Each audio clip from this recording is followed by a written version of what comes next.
तो जब ये अस्मिताएं जिनके ऊपर पूरे इतिहास में जिनकी उपेक्षा हुई, जिनका दमन हुआ है, जिनका अपमान हुआ है, सम्मान हुआ है, धीरे धीरे करके वो सारी की सारी अस्मिताएं आज एक एक करके हमारे सामने आती जा रही हैं और कह रही हैं कि तुमने हमारे साथ इतिहास में इतने दिन तक ये किया। तो मैं कह रहा था कि अस्मितावादी दृष्टियों से भी उपन्यास लिखे जाते और बिना किसी उसके भी लिखे जाते हैं। एक उपन्यास मैंने पढ़ा था तिवारी जी को, शायद डॉक्टर तिवारी को नाम याद होगा, वो था क्या कहते हैं उसको, कुछ लोग बेमतलब, इस तरह का कोई उपन्यास था और उसके ओम प्रकाश दीपक का उपन्यास था, कुछ जिंदगियां बेमतलब। अब इसमें ना कोई वर्ग है, ना इसमें कोई अस्मिता है, ना इसमें कोई विचारधारा है। ऐसे चरित्र को लेकर के भी उपन्यास लिखे जा सकते। तो हमारी सबसे पहली जिज्ञासा जो है वो इस उपन्यास को पढ़ते हुए भी ये होती है कि इसको हम क्या माने। यह ऐतिहासिक पृष्ठभूमि का उपन्यास है, लेकिन परंपरागत दृष्टि से जो शुद्ध वैचारिक दृष्टि है,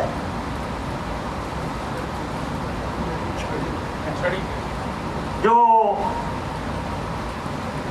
शुद्ध वैचारिक रूप में, जिस रूप में हम ऐतिहासिक उपन्यास को लेते हैं, उस रूप में ये ऐतिहासिक उपन्यास नहीं है। आप देखेंगे कि इसमें सभी कुछ है। इसमें सामाजिक समस्याएं हैं, इसमें जातिगत समस्याएं हैं, इसमें इसका ये जो प्रेम की समस्या है, विवाह और प्रेम के बीच में जो द्वंद्व है उसकी भी समस्या है, इसमें क्रांतिकारिता भी है, इसमें और तमाम चीजें, तो राजनीति भी है,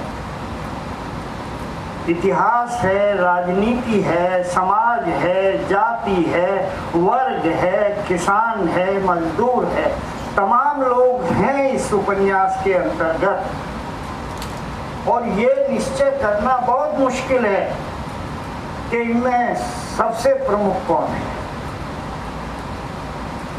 कई बार पढ़ते हुए लगेगा कि जो सामाजिक जीवन है मनुष्य का, उस इलाके का, जो अवध का इलाका है, आसपास का इलाका है, उसका जो सामाजिक जीवन है, मनुष्य की जो उसमें स्थिति है, वर्गों की जो स्थिति है, जो शोषण है, दमन है, अत्याचार है, जीवन की दरिद्रता है, ये प्रमुख है। भाषा देखिए, वर्णन देखिए, जिस आत्मीयता से और जिस जीवंतता से त्रिपाठी जी उन चीज़ों का वर्णन करते हैं। मेरे पास समय नहीं है, नहीं तो मैं ज़रूर चाहता कि दोनों उपन्यासों से कुछ पैराग्राफ आपके लिए पढ़ता और ये दिखाता कि कितनी मार्मिकता से, ममत्व से, आत्मीयता से वो इन स्थितियों का वर्णन करते हैं, चरित्रों का वर्णन करते हैं। तो कई बार ये लग सकता है कि ये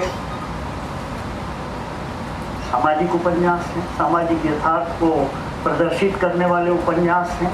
खासकर जब मैंने पिछली बार जो है इसका विश्लेषण भी किया था, ये जो सरयू से गंगा, तो सरयू से गंगा में जो 4 गांव हैं विशेष रूप से जो दिखाए गए हैं, उन चारों गांवों की जो स्थितियां हैं और बाद में जो किसानों की स्थितियों को दिखाया था, तो उसमें ये लग सकता है कि इतिहास केवल पृष्ठभूमि में चल रहा है, लेकिन जो मुख्य भूमि है वो सामाजिक यथार्थ है, जीवन है। लेकिन दूसरी तरफ जो है वो इतिहास बीच में एकदम से उठकर, जैसे वर्णन सामाजिक यथार्थ का वर्णन चलता है, उसके बीच में इतिहास जो है ये मूर्त होने लगता है, आकर के सामने खड़ा हो जाता है। सरयू से गंगा में तो इतिहास को बीच में एकदम उपस्थित ही कर दिया जाता है, इतिहास आ जाता है। दूसरी जगहों में भी जो राजनीतिक घटनाएं घट रही हैं देश के पटल पर, वो राजनीतिक घटनाएं घटती रहती हैं। तो इसलिए पहली चीज तो ये उपन्यास इस मायने में उपन्यास के जो वर्गीकरण करने की हम लोगों की आदत पड़ गई है और जिस वर्गीकृत दृष्टिकोण से साहित्य की कृतियों को देखने की आदत हम लोगों को पड़ गई है, ये उपन्यास यही नहीं, ये तमाम उपन्यास इस तरह के वर्गीकरण का उल्लंघन, ये इस वर्गीकरण से बाहर चले जाते हैं। सबसे बड़ी खूबी मुझे जो है ये दिखाई पड़ती है इसमें। इन्होंने हम लोगों ने जो शुरू किया था, हम एक तरफ कहते हैं कि ये उपन्यास है, ये महाकाव्य का एक तरह से स्थान लेने, आधुनिक युग का महाकाव्य है ये उपन्यास जो विधा है। तो जब आधुनिक युग का महाकाव्य है, इसका मतलब ये आधुनिक युग का वैसे ही महाआख्यान है जिस तरह से महाकाव्यों में जीवन का महाआख्यान होता है, उसमें तमाम चीजें होती। तो त्रिपाठी जी ने इन उपन्यासों के माध्यम से उपन्यास की जो मूल प्रतिपत्ति है कि जिस तरह से जीवन का महाआख्यान महाकाव्य में होता था आधुनिक युग में, उसी तरह से उपन्यास उसका स्थानापन्न है, उसमें भी जीवन का महाआख्यान उसी तरह से होता है, खंडित रूप में नहीं, खंडित रूप में नहीं। खंडित रूप में मतलब विचारधारा के रूप में, मैं एक विचारधारा को मानता हूँ, उसमें उसके हिसाब से उपन्यास को लिखता हूँ और उसी के हिसाब से जीवन के यथार्थ को देखता हूँ। ये संपूर्ण जीवन के यथार्थ को देखने की एक एकांगी दृष्टि हो सकती है, मेरी दृष्टि हो सकती है। तो इन सभी उपन्यासों में निशांत का कोरा घना, इस उपन्यास में भी इस तरह की कोई एकांगिता या ऐसी दृष्टि की कोई जिद नहीं है।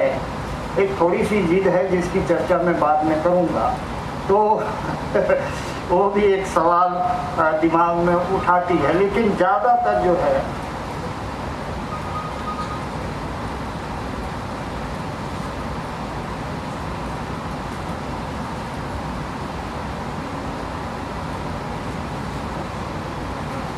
लेकिन ज़्यादातर इस तरह की कोई जिद उपन्यासों में दिखाई नहीं पड़ती। और आज के ज़माने में किसी भी रचना को आप उठा करके देखेंगे, हिंदी में तो ये कुछ ज़्यादा ही होता है, किसी भी रचना को आप उठा करके देखेंगे, छोटी हो, कविता के रूप में हो या उपन्यास के रूप में, बड़े तो विशालकाय उसके रूप में हो, अधिकांश में हम पहले से जानते हैं इसमें क्या होगा। लेखक ने अपने दृष्टिकोण को, अपनी विचारधारा को, अपनी पसंद और नापसंद को इतने स्पष्ट रूप में अभिव्यक्त किया होता है कि हम ये जानते हैं कि अब ये दूसरी रचना जो देगा उस रचना में क्या होगा, इसलिए बहुत उत्साह भी नहीं होता है, अधिकांश में हम जानते हैं। उसके अलावा कोई नया निर्णय, कोई नया चित्र, कोई नई चीज़ जो है उसमें सामने मुश्किल से ही आ पाती है और हम प्रसन्न होते हैं। अगर मेरी विचारधारा उस लेखक की विचारधारा से मिलती है तो मैं परम प्रसन्न हूँ कि देखिए कितना महान उपन्यास ये बन गया है और लिख दिया है और कैसे कैसे इसमें निष्कर्ष। और अगर कोई विरोधी है तो पहले से ही कसम खा करके मैं बैठा हूँ कि इसको मैं ध्वस्त करूँगा और कहूँगा कि ये क्या बकवास जो है लिखा है, आजकल के ज़माने में ऐसी चीज़ें लिखी जाती हैं क्या। तो इसलिए लेखक इतने ज़्यादा अभिव्यक्त और स्पष्ट होते जा रहे हैं हमारे ज़माने में कि हम उनको पढ़ने से विरत होने में ही जो है वो सुख मानते हैं। क्यों समय खराब करें, हमको मालूम है। तो त्रिपाठी जैसे लेखकों का होना हमारे बीच में इसलिए और महत्वपूर्ण है कि हम पहले से कुछ भी नहीं जानते। हम केवल ये जानते हैं कि वो इतिहास की पृष्ठभूमि लेकर के अपने उपन्यासों की रचना करेंगे, ताना बाना जो है वहाँ से बुनेंगे, घटनाओं को वहाँ से लेंगे, लेकिन पहले से हम इतने अधिक निश्चित नहीं होते हैं कि उसमें इसके पीछे ये दृष्टिकोण से पूरा के पूरा इतिहास का वर्णन होगा। तो ये एक विशेषता के रूप में हम लोग लेते हैं कि कोई उपन्यासकार या कोई भी बड़ा लेखक हमारे बीच में आज उस तरह की उत्सुकता ने अपने प्रति उस तरह की उत्सुकता बनाए रखे, जगाए रखे, और पहले से हम ये सोच करके निश्चिंत ना हो जाएं कि इन्होंने इस कृति में इस तरह की चीज़ें लिखी हों। तो ये इस उपन्यास की भी विचार विशेषता दिखाई पड़ती। इस उपन्यास में मैंने कहा ये उपन्यास 2 खंडों में है। पहला खंड जो है वो तरंग उपन्यास है। सारे पात्र जो है जो तरंग में हैं वही निशांत का कोहरा घना में है। आगे चलते हैं। तरंग उपन्यास के पात्र जो हैं वही आगे चलते हैं, और इसमें जो ऐतिहासिक पात्र हैं, क्योंकि ये 1934 से लेकर के 1942 तक का पहला तरंग उपन्यास है, तो इसमें वही ऐतिहासिक पात्र हैं। गांधी हैं, नेहरू हैं, मौलाना आज़ाद हैं, जिन्ना हैं, अंबेडकर हैं, सुभाष हैं, भगत सिंह हैं, आज़ाद हैं, और शहजानंद हैं, झारखंडे राय हैं, एम.एन. राय हैं, और भी कई नाम छूट गए हैं, क्रांतिकारियों के नाम हैं इसमें। लेकिन ये सारे के सारे जो है ऐतिहासिक चरित्र हैं, और ये चरित्र जो है घटनाओं में सक्रिय हैं। सब चीज़ें चल रही हैं, और कौन देख रहा है, कौन वर्णन कर रहा है इनका? त्रिपाठी जी वर्णन नहीं कर रहे हैं, लेखक वर्णन नहीं कर रहा। एक जो क्रांतिकारियों का, बेनाम क्रांतिकारियों का जो गुट है, जो सारी की सारी राजनीतिक घटना तंत्र को देख रहा है, वो गुट ही इनकी जो कार्रवाइयाँ होती हैं, जो सभाएं होती हैं, जो समाचार होते हैं, उन सब की जानकारी रखता है, उन सब की जानकारी देता है, और उसी का वर्णन इस उपन्यास में किया है। तो मैंने कहा था ना, ये थोड़ा सा अजीब जरूर है, जिसकी चर्चा हम करेंगे। मतलब ये जो क्रांतिकारियों का गुट है, ये क्रांतिकारी चश्मे से सारे इतिहास, राजनीति की घटनाओं को देख रहा है। तो एक चीज़ों का मैं यहाँ पढ़ना चाहता था, लेकिन मैंने कहा ना कि पढ़ने में थोड़ा समय नष्ट होगा। लेकिन जैसे गांधी की, नेहरू जब खड़े होते हैं, 1936 का प्रसंग है, 1936 में कांग्रेस का अधिवेशन चल रहा है, लखनऊ की बात है ये। लखनऊ में ही जो है ये पहले प्रगतिशील लेखक संघ का सम्मेलन भी होता है, उसका भी थोड़ा सा जिक्र जो है उपन्यास में आया है, सरदार जहीर और प्रेमचंद का। लेकिन कांग्रेस का जो अधिवेशन चल रहा है, तो उसमें जो नेहरू का भाषण है, लंबा भाषण, 2.5 घंटे के करीब भाषण है, तो उस भाषण को अगर आप पढ़ लें और उसके साथ दी गई लेखक की टिप्पणियों को अगर आप देख लें, तो नेहरू के चरित्र के बारे में या नेहरू के व्यक्तित्व के बारे में एक इतनी खराब समझ जो है ये बनेगी कि पूरा का पूरा भाषण के बारे में मजाकिया अंदाज में, छुटीले अंदाज में, कि अब इसमें थोड़ा समाजवाद का छौंकी उन्होंने लगा दिया। उनको ये भी प्रसिद्ध करना था कि वो पूंजीपतियों के खिलाफ हैं, तो उसके बारे में भी लंबा चौड़ा व्याख्यान दे डाला। हालांकि वो जानते थे कि होगा तो वही जो गांधी जी चाहेंगे, और गांधी जी जो है ये तो बिरला जी के असल अगल बगल रहते थे, तो वो क्या चाहेंगे, उन्होंने उनकी एक भी बात जो है किसी प्रस्ताव में नहीं आने दी। तो सारे के सारे, तो नेहरू जी प्रसन्न थे कि उन्होंने क्रांतिकारी भाषण दे दिया है, उन्होंने समाजवाद का समर्थन कर दिया है, उन्होंने सांप्रदायिकता का विरोध कर दिया है, और बाकी जो बैठे हुए थे जमीन पर जो पूंजीपति हैं और दूसरे नियंत्रित करने वाले लोग हैं, वो प्रसन्न थे कि इन्होंने अपनी बात कह ली, लेकिन होगा वही जो गांधी जी चाहेंगे। तो अगर आप उसमें बहुत सारे चुटीले, तालियां क्यों बजा रहे थे 2.5 घंटे के भाषण में लोग? पहले तो कहते हैं कि अब ये भाषण वहाँ से शुरू होगा जो भाषण इन्होंने पिछले सम्मेलन में ख़त्म किया था, जहाँ से वहीं से उठाएंगे इसको। और इस भाषण पर जो तालियां बज रही थी वो इसलिए कि लोग इतने उबे हुए थे भाषण सुन करके कि तालियां बजा करके वो समझ रहे थे कि नेहरू जी समझ जाएंगे और बैठ जाएंगे। तो इस तरह की तमाम बातें नेहरू जी के उसमें कही गई। गांधी के बारे में जो टिप्पणियां पूरे के पूरे उपन्यास में ये क्रांतिकारी गुट के लोग जो है वो करते हैं, अगर उन सारी की सारी टिप्पणियों को एक साथ रख करके देखा जाए तो गांधी जी के बारे में राह साहबी जो हम लोगों के मन में थोड़ी बहुत चीज़ें, श्रद्धा है, विश्वास है और सब चीज़ें हैं, इसको काफ़ी आघात पहुंचेगा और गांधी जी की वैसी मूर्ति हमारे मन में नहीं रह पाएगी जो तमाम अंतर विरोधों के बावजूद हम आज भी मन में बिठाए।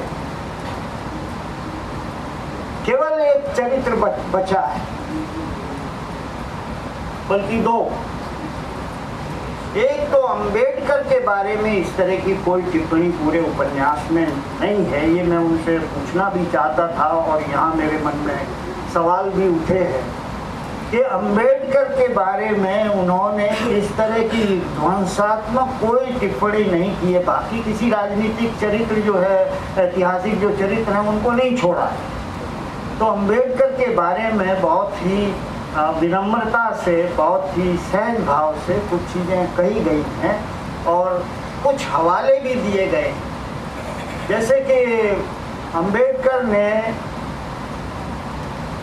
जब हिंदू धर्म को छोड़ करके बौद्ध धर्म जो है को अपनाया, तो कई लोगों ने, कई राजनीतिक लोगों ने भी और दूसरे लोगों ने इसके ऊपर बहुत ही तीखी टिप्पणियां की हैं। टिप्पणियों को दिया गया जैसे ये कि इससे तो अच्छा था कि वो अंबेडकर दलितों को आत्महत्या करने के लिए कह देते।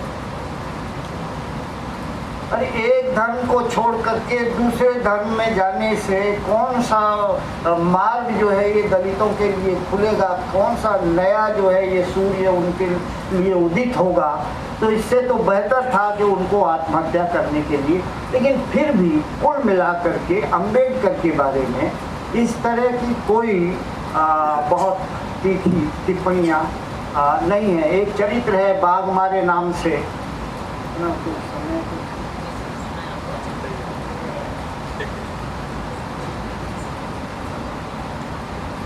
तो अच्छा, मैं बहुत संक्षेप में अपनी बातें जो है बिल्कुल सूत्र रूप में अब कहूँगा। मैं सोच रहा था कि आज इन्होंने कहा कि आज आप शुरुआत करेंगे तो 1-1.5 घंटे का टाइम ले लें तो मैं उसी अंदाज से बोल रहा था, अभी तो पूर्ण विषय पढ़ाया ही नहीं। तो अंबेडकर के बारे में भी बहुत सारे सवाल हैं और जितने भी दलित चिंतक हैं उसके संदर्भ में, उनके संदर्भ में, दलित चिंतकों की जो विचारधारा है उसके संदर्भ में बहुत आलोचनात्मक दृष्टि से विचार नहीं हुआ है। उपन्यास में अम्बेडकर के जिक्र जहाँ जहाँ आया है उसमें बहुत सारे गैप्स हैं, उसमें बहुत सारे आलोचना के बिंदु हैं और जिनको यहाँ कहा जा सकता है। एक दूसरे चरित्र हैं वो एम.एन. रॉय के बारे में भी अनक्रिटिकल होकर के बातें कही गई, जबकि हम सब लोग जानते हैं बाद में पहले एम.एन. रॉय जो है कम्युनिस्ट थे, उसके बाद वो जो है कांग्रेस में आए, उसके बाद कांग्रेस से भी निकाले गए, अलग हो गए। उसके बाद जो उन्होंने अपना पंथ चलाया, पंथ चल गया, ये एम.एन. रॉयिस्ट क्या कहते हैं उसको, ह्यूमन, हाँ, तो ह्यूमनिस्ट, तो रेडिकल ह्यूमनिस्ट जो है, इसका संबंध जो है ये कल्चरल फ्रीडम वाले मूवमेंट से भी था। राय साहब उससे जुड़े हुए थे, जिसका संबंध लोग CIA से जोड़ते हैं और CIA से उनको एक साथ मिला करके बात करते हैं। तो बहुत सारी चीज़ों को जो है उस संदर्भ में छोड़ दिया है। तो वो एक प्रसंग है जिस पर चर्चा होनी चाहिए थी।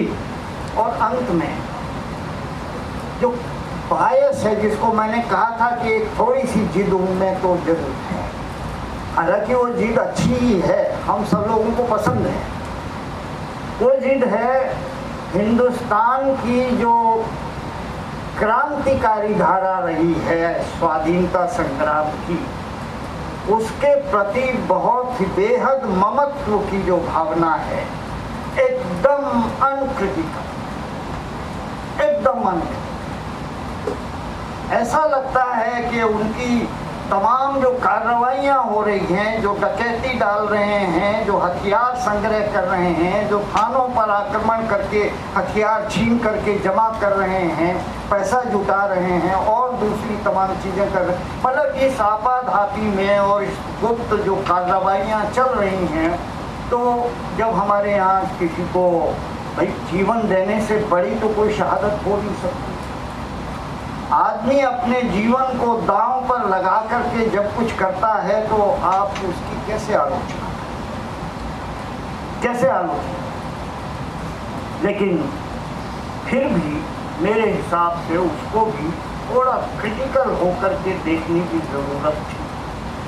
केवल इस मामले में मेरा उनसे थोड़ा सा मतभेद है कि ये ज़रूर है कि उन्होंने ऐसे ऐसे गुप्त और अज्ञात क्रांतिकारियों को मंच पर लाया, नायक के रूप में प्रस्तुत किया, जिनके बारे में बहुत लोग नहीं जानते थे। उन्होंने गांधी का बहुत मूल्यांकन हुआ, गांधी का बहुत गुणगान हुआ, गांधी की जो मुख्य धारा है कांग्रेस की उसका बहुत गुणगान हुआ, भगत सिंह वगैरह का भी बहुत ज़्यादा गुणगान हुआ और बहुत सारी चीज़ें उसके बारे में लिखी गई। लेकिन जो अज्ञात और गुप्त तो ऐसे मामूली क्रांतिकारी रहे जीवन में, उनके बारे में नहीं लिखा, तो उसके बारे में त्रिपाठी जी ने अपने उपन्यास में उनको नायक बनाया। तो ये तो सराहनीय चीज है। लेकिन जो अनक्रिटिकल एक रवैया, मतलब कौन सी विचार, दुनिया में नरोदवाद जो है एक विचारधारा है, दुनिया में एनार्किज्म जो है एक विचारधारा है, दुनिया में माओ से तुंग का जो लेफ्टिज्म है ये एक विचारधारा है, सशस्त्र क्रांति की और डेमोक्रेसी के विरोध में जो है ये सशस्त्र संग्राम की एक विचारधारा है। तो कोई ना कोई विचारधारा तो किसी न किसी उसके दल के पीछे होनी चाहिए। और वो विचारधारा केवल एक फेज के लिए नहीं हो सकती। अगर वो अंग्रेजों को यहाँ से भगाने के लिए, अंग्रेजों से मुक्ति के लिए अगर वो विचारधारा है, तो अंग्रेज जब यहाँ से चले गए हैं और आज जब यहाँ एक स्वतंत्र सत्ता देश में कायम हो गया, अपना राज कायम हो गया है, तो क्या आज भी हम उस विचारधारा को मानेंगे? उस विचारधारा, क्योंकि बहुत सारे लोग हमारे देश में आज भी हैं, बहुत सारे लोग दुनिया में आज भी हैं जो जनतंत्र नाम की चीज़ को जो है किसी चीज़ का समाधान नहीं समझते हैं। आज भी वो समझते हैं कि ये निज़ाम जिस तरह से अन्याय और अत्याचार कर रहा है जनता पर, इस निज़ाम को सशस्त्र क्रांति से जो है ये फाड़ फेंकना चाहिए, जंगल में जो है ये छुप जा कर के क्रांतिकारी कार्रवाइयाँ करनी चाहिए।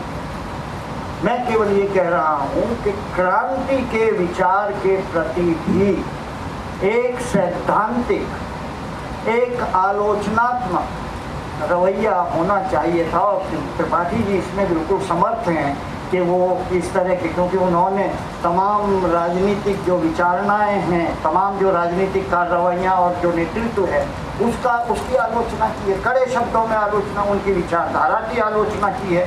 तो इसका क्रिटिक भी उपन्यास में अगर थोड़ा बहुत हो जाता तो हम जैसे लोगों को का भी समस्या का या प्रश्नों का समाधान इसमें हो सकता है। तो अब बहुत समय हो गया, इसलिए मैं अपनी बात समाप्त करते हुए उनको केवल धन्यवाद भी दूँगा कि इतने अच्छे उपन्यास उन्होंने हिंदी पाठकों को दिए हैं।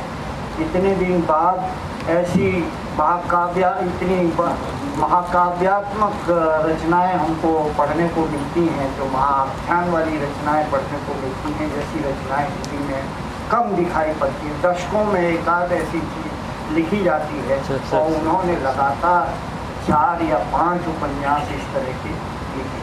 धन्यवाद। बहुत धन्यवाद सर, आपने बड़े सारगर्भित तरीके से देश की स्वाधीनता की पृष्ठभूमि को लेकर और अवध के नौजवान और सेना के योगदान को लेकर और स्वाधीनता आंदोलन की राजनीतिक पृष्ठभूमि को लेकर अपनी बात को रखा। हम आपका बहुत बहुत धन्यवाद प्रकट करते हैं। अब मैं दूसरे वक्ता के रूप में आदरणीय प्रोफेसर ओम प्रकाश सिंह सर को बुलाना चाहूँगा। मैं उनका एक छोटा सा परिचय भी देना चाहता हूँ। आदरणीय प्रोफेसर ओम प्रकाश सिंह सर जवाहरलाल नेहरू विश्वविद्यालय में प्रोफेसर हैं और वर्तमान में वो भारतीय भाषा केंद्र के वहाँ अध्यक्ष हैं और एक ख्याति लब्ध आलोचक के रूप में उन्होंने ख्याति प्राप्त की है। आदरणीय सर, आप मंच पर पधारें और अपना वक्तव्य दें। आदरणीय प्रोफेसर ओम प्रकाश सिंह।